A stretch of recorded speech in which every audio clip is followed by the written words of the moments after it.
Bonjour, dans cette vidéo, nous allons apprendre le fonctionnement des événements et leur programmation. Distinguons dans un premier temps les événements formulaires qui figurent dans les propriétés du formulaire, des événements moteurs qui sont définis dans les propriétés d'une table. Les événements moteurs étant associés au trigger, c'est-à-dire à la programmation qui va être exécutée lorsque les événements surviendront.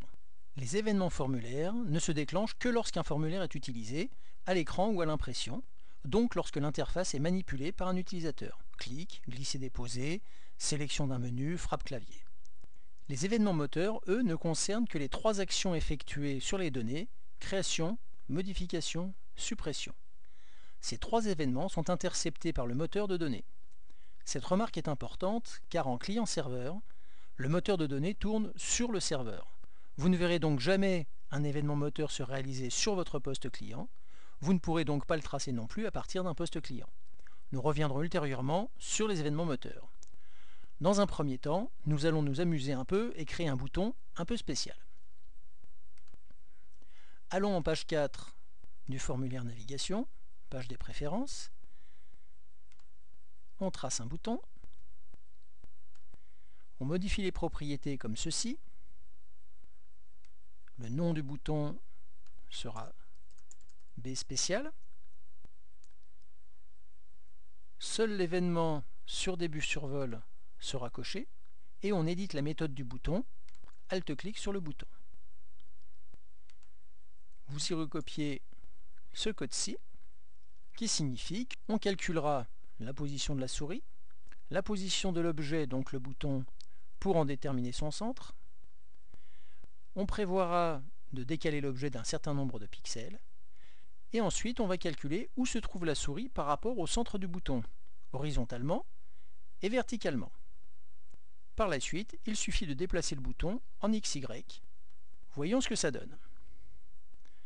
Affichons le formulaire en utilisant la méthode navigation. Allons sur la page des préférences et essayons de cliquer sur le bouton. À chaque fois qu'on s'approche du bouton, selon qu'on est placé au-dessus, en dessous, à gauche ou à droite, le bouton se déplace dans la position opposée. Si le bouton sort de l'écran, il suffit de refermer le formulaire et de le redémarrer. Voici un premier exemple d'utilisation des événements.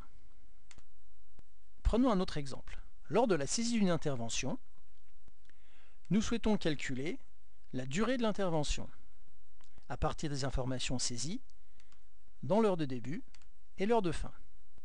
Nous devons dans un premier temps ajouter le champ heure de fin à la table. Pour gagner du temps, copions le champ heure et collons-le dans la même table, puis il suffit de modifier son nom. Nous l'ajoutons ensuite au formulaire d'entrée par duplication du champ heure de début.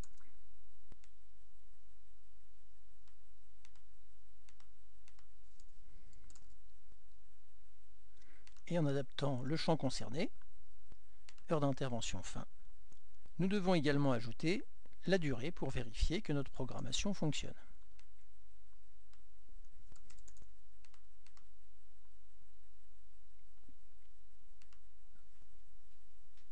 Ensuite, nous devons indiquer que la durée devrait être recalculée lorsque l'un de ces deux champs heure sera modifié. Nous cochons donc l'événement sur données modifiées et indiquons le calcul effectué. Attention, Alt-clic sur deux objets qui n'ont pas encore de méthode ne crée les méthodes que de l'objet sur lequel on clique. La durée sera recalculée comme étant la différence entre l'heure de fin moins l'heure d'intervention. Une condition, c'est que l'heure de fin soit renseignée, c'est-à-dire qu'elle soit différente de 0.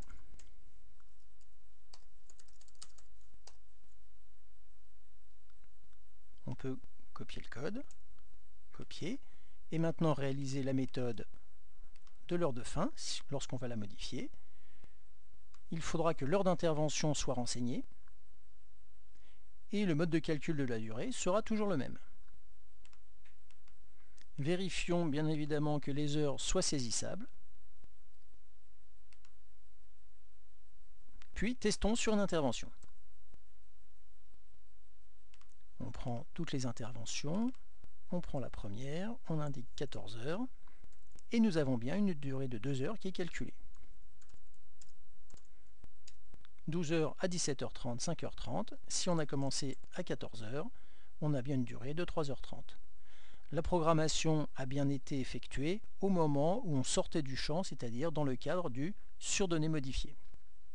Dans le chapitre suivant, nous aborderons la programmation des tableaux.